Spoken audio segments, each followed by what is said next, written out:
नमस्कार, आप देख रहे हैं न्यूज़ पीआर। रिया सिन्हा आपके साथ है। हमारे साथ हैं अमित कुमार सिंह जी, जिन्होंने बीपीएससी भी फर्स्ट अटेम्प्ट में क्वालिफाई कर लिया और दरोगा भर्ती परीक्षा भी क्वालिफाई कर लिया। आपको तो पहले भी हम लोग कॉन्ग्रेचुलेट कर चुके हैं, एक बार फिर से कॉन्ग्रेचुलेशन है आपको। तो आज ये वीडियो स्पेशल है हमारे 2213 अभ्यर्थी जो है दरोगा के, उनके लिए। इनसे हम जानेंगे तमाम टिप्स कि कैसे इन्होंने तैयारी की थी और कैसे आपको तैयारी करनी चाहिए ताकि आप भी फर्स्ट अटेम्प्ट में फ्लाइंग नंबर्स के साथ क्वालिफाई कर जाओ। तो सबसे पहले आपका स्वागत है हमारे चैनल पर। तो पहला टिप्स आप क्या देंगे? जो शुरुआत होती है वहाँ से हम शुरू करते हैं। सबसे पहले तो आपके न्यूज़ पीआर को धन्यवाद, जो कि आपने मुझे यहाँ पे आमंत्रित किया। देखिए, टिप्स की जहाँ तक बात है तो वो ये है कि सबसे पहले तो हमें अपना लक्ष्य बनाना होगा कि हम किसके लिए प्रिपरेशन कर रहे हैं। यदि आप दरोगा के लिए तैयारी कर रहे हैं तो सबसे पहले आपके लिए ये जानना ज़रूरी है कि उसमें कितने चरण होते हैं। पहला तो आपका प्रीलिम्स होगा, इसके बाद मेंस होगा। मेंस में जो होता है वो 2 पेपर होता है, एक हिंदी का होता है और दूसरा सीसैट होता है। इसके बाद आपका पीईटी होता है, फिजिकल एलिजिबिलिटी टेस्ट, मेडिकल होता है और इसके बाद जो होता है डॉक्यूमेंट वेरिफिकेशन होता है। ये 5 चरण होते हैं। लेकिन सबसे पहले हमें क्या है कि प्रीलिम्स सामने होता है, तो प्रीलिम्स की तैयारी करनी होती है। सबसे पहले चरणबद्ध तरीके से हम तैयारी करेंगे। प्रीलिम्स में क्या है कि 3 भागों में प्रश्न आते हैं। पहला जीके से संबंधित प्रश्न आता है, और दूसरा रीजनिंग से संबंधित, और तीसरा मैथ से संबंधित आता है। और है क्या कि जीके को 4 भागों में बांट दिया गया है, ठीक है ना। जीके को 4 भागों में बांट करके जीके मीन्स जनरल नॉलेज हो गया, second is GS means general science, yes, and third is GA means general awareness, and fourth is CA current affairs. इसमें से और भी जो चीज़ें हैं, करेंट अफेयर्स से आपके 30 से 35 प्रश्न आते हैं, तो करेंट अफेयर्स पे बहुत ज़्यादा फोकस करना है। यस, जैसे अभी का जो करंट है कि राजीव गांधी खेल रत्न का नाम चेंज कर दिया गया है। यस, उसको मेजर ध्यानचंद खेल रत्न का नाम दिया गया है। इस टाइप के अभी जो ओलंपिक्स चल रहे हैं, इसमें से प्रश्न होंगे, कोविड से रिलेटेड प्रश्न होंगे। और भी मैं टिप्स तो भी बता ही रहा हूँ, उसमें से मैं यूट्यूब चैनल चला रहा हूँ, टारगेट बिहार दरोगा अमित सिंह करके। उसमें मैं 2213 पदों के अभ्यर्थियों के लिए वही काम कर रहा हूँ, वही चीज़ दे रहा हूँ जो सबरी ने प्रभु श्री राम के लिए जूठे बेर के रूप में दिया था। चख करके मैंने रखा है कि कौन सी चीज़ें प्रभु को मीठा लगेगा, मतलब कौन सी चीज़ें आपको एग्जाम में आने वाले हैं। अच्छा, एक बात पूछना चाहूँगी, बहुत सिंपल सा सवाल है कि दरोगा भर्ती परीक्षा के लिए हमको कितना पढ़ाई करना पड़ेगा अगर हम नॉर्मल थियोरी पेपर की बात करते हैं तो? सबसे पहले तो आपको ग्रेजुएट होना जरूरी है, ठीक है। इसके बाद देखिए जीके का जो है उसका कोई एंड नहीं है, लेकिन इंटरमीडिएट लेवल तक के प्रश्न आते हैं। जीएस की बात है तो जीएस में भी 12 स्टैंडर्ड के प्रश्न पूछे जाते हैं, फिजिक्स, केमिस्ट्री और बायोलॉजी से। उसमें भी आपको डीपली नहीं पूछे जाते हैं, नॉर्मल। हाँ, नॉर्मल प्रश्न होते हैं। जैसे केमिस्ट्री की बात करते हैं तो उसमें से सिर्फ ये पूछा जाता है कि ब्लॉक कितने होते हैं, या फिर डी ब्लॉक में कितने एलिमेंट्स होते हैं, ये सारे प्रश्न होते हैं। फिजिक्स में भी इसी लेवल के होते हैं और बायोलॉजी से भी इसी तरह के प्रश्न। मतलब हाइड्रोजन, हीलियम, लिथियम, बेरिलियम। हाँ, बस उतना ही। बहुत ज़्यादा पूछेगा तो एटॉमिक नंबर या एटॉमिक मास, वहाँ तक बात होगी। और फिजिक्स में? फिजिक्स में भी वही इलेक्ट्रिक मोटर से रिलेटेड होगा, लाइट से रिलेटेड होगा, रिफ्लेक्शन, रिफ्रैक्शन, या और न्यूमेरिकल्स? न्यूमेरिकल्स बहुत कम होते हैं, 1 आध न्यूमेरिकल्स होते हैं। हाँ जी। वैसे बिहार दरोगा के प्री में सिलेबस में कोई मैथ्स नहीं है, लेकिन 5 प्रश्न मैथ से आते हैं। वो जो प्रश्न है वो आपके या तो एवरेज से होंगे, इसके बाद परसेंटेज से होंगे, एज से होगा, टाइम एंड डिस्टेंस से होगा, और एक पाइप और टाइम जो होता है, पाइप और टंकी, उससे संबंधित प्रश्न होते हैं। इसके अलावा और कोई टॉपिक से प्रश्न नहीं होता है। रीजनिंग में भी यही चीज़ है। रीजनिंग में एक वर्बल होता है और एक नॉन वर्बल होता है, 2 टाइप्स के रीजनिंग होते हैं। उसमें से ब्लड रिलेशन पूछता है, इसके बाद डिफरेंस, सिमिलैरिटीज, यस, और एक फिगर वाला पूछता है। इसी से प्रश्न आएंगे। इसके अलावा आपको पूरे रीजनिंग के बुक्स पढ़ने की ज़रूरत नहीं है और ना ही पूरी मैथ पढ़ने की ज़रूरत है। इन्हीं चैप्टरों से प्रश्न आएंगे।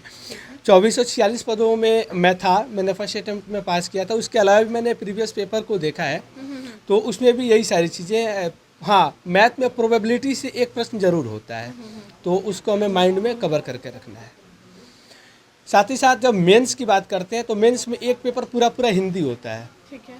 तो हिंदी के लिए क्या है कि उसमें आपको गद्यांश, साथ ही साथ रस, छंद, अलंकार, संधि, समास, वर्ण वगैरह? हाँ वर्ण भी होता है। उच्चारण स्थान भी कई बार पूछ लिए जाते हैं।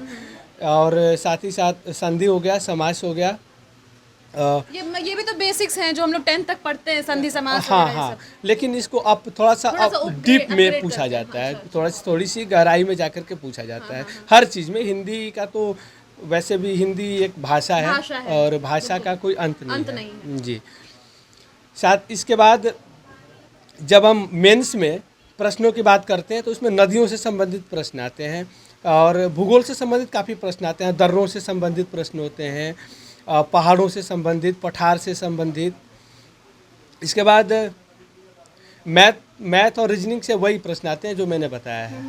टॉपिक्स इतने ही सारे हैं। अच्छा, टॉपिक्स इतना ही है, बेसिक्स। हाँ बेसिक से ही हैं और इन्हीं टॉपिक से प्रश्न आएंगे विद्यार्थियों को।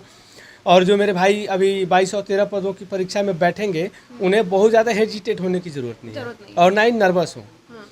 दूसरा चीज़ क्या है कि लोग क्या करते हैं कि जैसे परीक्षा नज़दीक आ जाता है या डेट आ जाता है तो लोग सेट प्रैक्टिस करना शुरू कर देते हैं। हाँ लेकिन वो नहीं करना चाहिए। सेट प्रैक्टिस होने से क्या हो गया, कई बार सेट जो होता है उसमें से बहुत सारी अशुद्धियाँ हो जाती हैं, गलतियाँ हो जाती हैं, तो उसके बाद लोग नर्वस होना स्टार्ट कर देते हैं। तो उसके लिए आपको क्या करना है, यदि आपको सेट प्रैक्टिस करना है तो आप एक रूटीन बना लें। रूटीन में अपना वीकली टेस्ट कर लें और उसको हाफ मंथली कर लें और मंथली कर लें। काफ़ी टाइम तो है नहीं कि आप उसको क्वार्टरली या हाफ ईयरली करेंगे, तो ऐसे करके आप सेट प्रैक्टिस कर सकते हैं। पढ़ाई की जहाँ तक बात है तो हार्ड स्टडी ना करें, स्मार्ट स्टडी करेंगे। मतलब जैसे कि 10-10 घंटे झोंक देते हैं, हाँ, वो नहीं करना है, जितना देर पढ़ना है कंसंट्रेट करके पढ़ना है। और साथ ही साथ थोड़ी सी सोशल मीडिया से दूरी बना लिया जाए क्योंकि ये डिस्टर्ब करता है। पढ़ाई के दौरान किसी का मैसेज आ गया, किसी का कमेंट्स आ गया, तो जब नेट ऑन होता है तो माइंड जो है वो डिस्टर्ब हो जाता है, डाइवर्ट हो जाता है। तो उसके बाद क्या है कि हम फ्रस्ट्रेट हो जाते हैं। तो आपने फ़ोन का सहारा नहीं लिया है तैयारी के वक्त? कम यूज़ किया है। उसके पहले फ़ोन का यूज़ किया था और वो जाहिर सी बात है कि वो जब तो नेचुरल है, डिजिटली आदमी आते हैं तो थोड़ा सा वो तो करना ही पड़ेगा। हाँ, लेकिन हमने बहुत कम यूज़ किया था। और उस समय क्या था कि कोविड था तो उसका यूज़ करना था फ़ोन का, लेकिन कुछ हाँ और करने को था भी हाँ, नहीं, हाँ। प्लस माइंड डाइवर्ट कैसे करें? कैसे कर, तो उसमें क्या था कि जो ज़रूरत की चीज़ें हैं वही चीज़ें की हमने।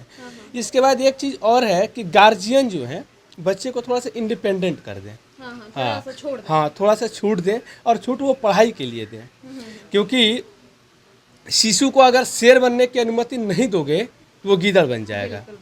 और शिक्षा वो शेरनी का दूध है कि जिसने भी पिया उसी ने दहाड़ा। तो इसलिए क्या है कि बच्चों को थोड़ी सी छूट दी जानी चाहिए और हाँ बच्चे उस छूट का सदुपयोग करें, दुरुपयोग ना करें। अच्छा, आपने बीपीएससी और दरोगा दोनों की तैयारी सेम टाइम पे करी थी? जी हाँ, वैसे मैंने प्रिपरेशन जो किया था यूपीएससी का किया था और हमारा जो मेन मोटो है वो यूपीएससी है, लेकिन बीपीएससी फर्स्ट अटेम्प्ट में हो गया है। तो आप बीपीएससी ज्वाइन कर रहे हैं या दरोगा? नहीं, ये तो मैंने आपके फर्स्ट इंटरव्यू में क्लियर कर दिया था कि हम बीपीएससी ज्वाइन कर रहे हैं। लेकिन जो अभी मेन मोटो है वो अभी आगे अक्टूबर में होने वाला है, तो उसमें भी हम लगे हुए हैं। और जो हमारे साथी 22 और 13 पदों के लिए अभी संघर्षरत हैं, उनके लिए मैं सोच रहा हूँ, जो मैंने यूट्यूब चैनल चलाया है, कि आप उस चैनल को देखें।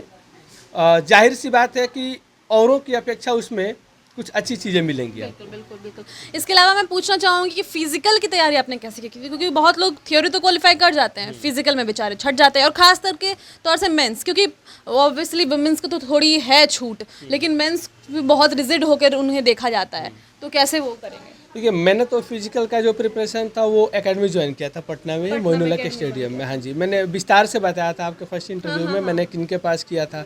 लेकिन आप फिजिकल की तैयारी खुद से भी कर सकते हैं। मेरा फिजिकल थोड़ा सा वीक था, पढ़ाई के चक्कर में फिजिकल पे मैंने ध्यान नहीं दिया था, लेकिन आप खुद से भी कर सकते हैं। देखिए, सबसे पहले अभी प्रीलिम्स सामने है तो प्रीलिम्स की तैयारी करें, लेकिन हाँ, लेकिन फोकस जो है वो मेंस और इस पे भी रहेगा, आपका फिजिकल पे भी रहेगा। शाम सुबह हल्का सा वॉकिंग करते रहे, रनिंग करते रहे। हाँ, जैसे कि कई कहानियां मैंने पढ़ी है और भी सफलताओं की कहानी, जिसमें बताते हैं कि पहले प्री क्वालिफाई करिए, उसके बाद मतलब मेंस पे ध्यान दीजिए, लेकिन आप कह रहे हैं कि पहले से भी थोड़ा थोड़ा ध्यान देना चाहिए। हाँ जी, हाँ जी।